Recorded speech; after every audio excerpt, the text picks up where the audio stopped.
Bonjour, aujourd'hui je vais vous parler d'une collection de kits un peu particulière pour plusieurs raisons. C'est des kits issus des films de Planes, qui est une sorte de spin-off de Cars, de Pixar, voilà.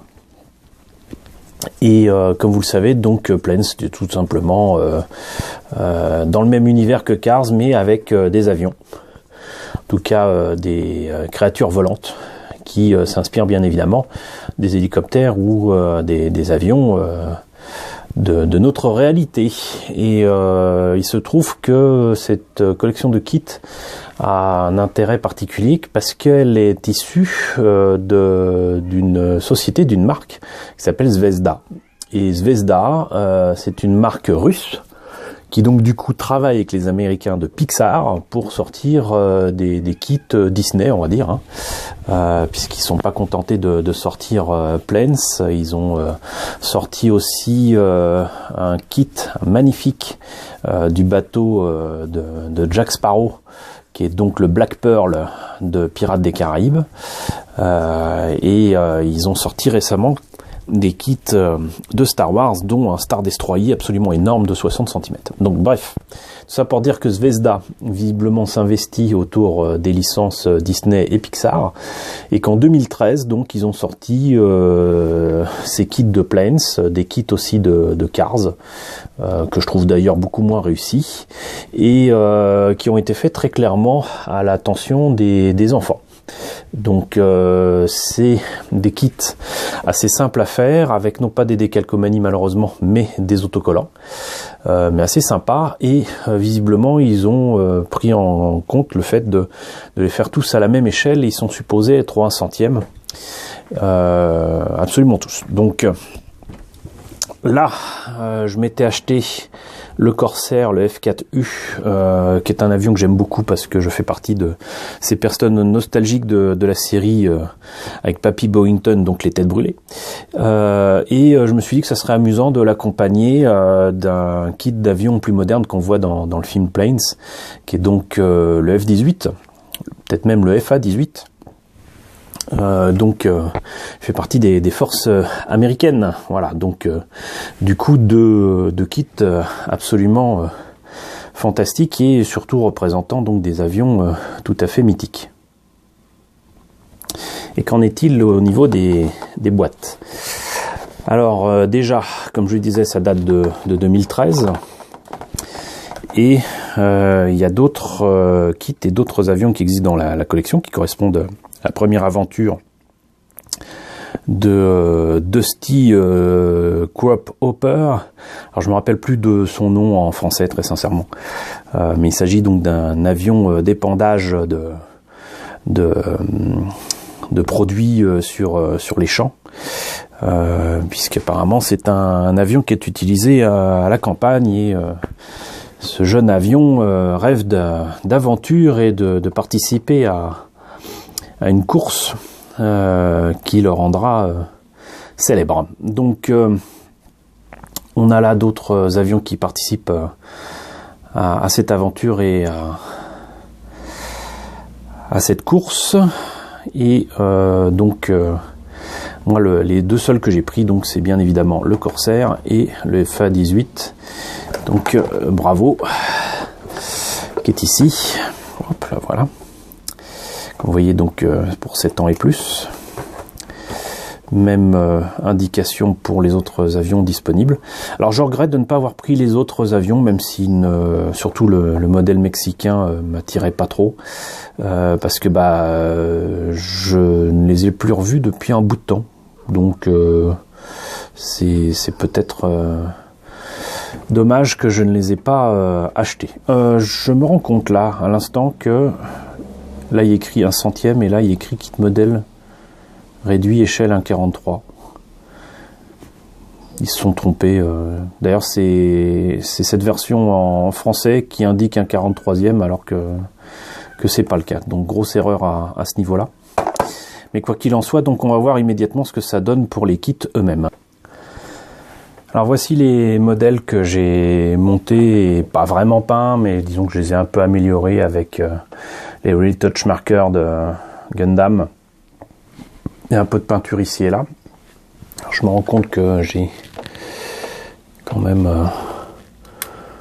un peu bougé les pièces en les rangeant.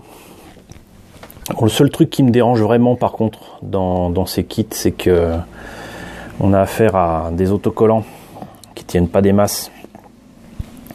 Ou là où j'aurais préféré des autocollants qui tiennent mieux, mais aussi des décalcomanies.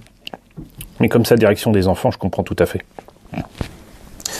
Reste que ça se monte très facilement et que le résultat final, moi je le trouve quand même vachement sympa. Voilà, donc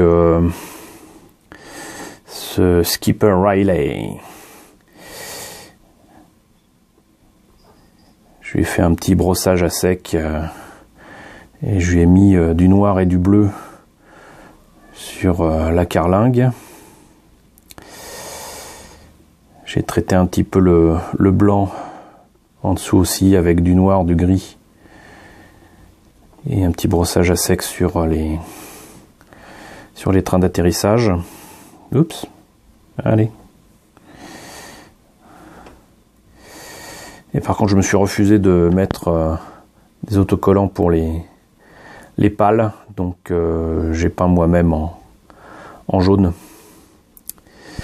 Et fait un petit brossage à sec alu et acier pour le moteur. Voilà, sinon pour le reste, à la limite, je pourrais changer ça par des décalcos comme ça, j'en ai des tonnes. Par contre, voilà, parce que vous voyez là, c'est vraiment naze quoi. C'est même pas digne d'un jouet. Et j'aurais peut-être pu peindre les yeux moi-même. Mais il faut noter quand même que... Alors, je sais pas si ça passera correctement, non.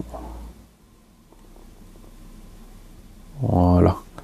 Les yeux, c'est pas juste des points noirs, quoi. Bon, ça me ferait pas peur du tout de peindre les yeux comme ça apparaît dans le film. Mais faudrait faire un peu attention. Alors là, ça serait un peu plus compliqué à peindre, mais pourquoi pas.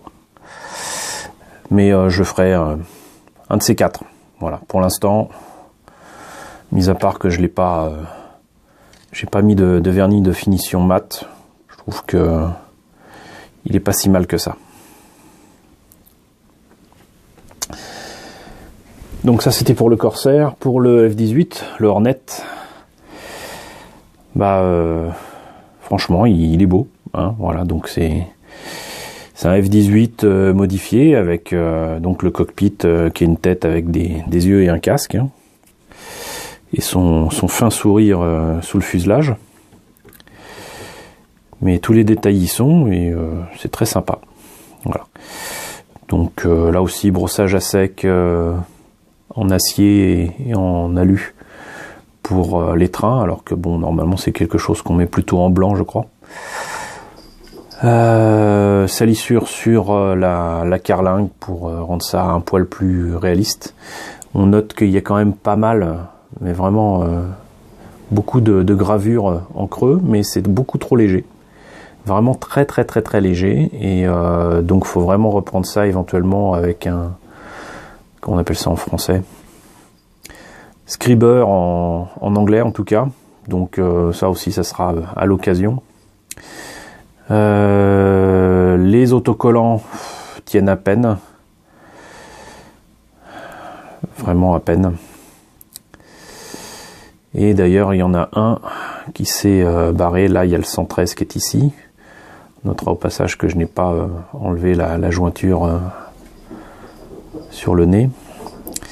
Et là l'autocollant s'est barré, donc du coup il y a une grosse trace. Voilà.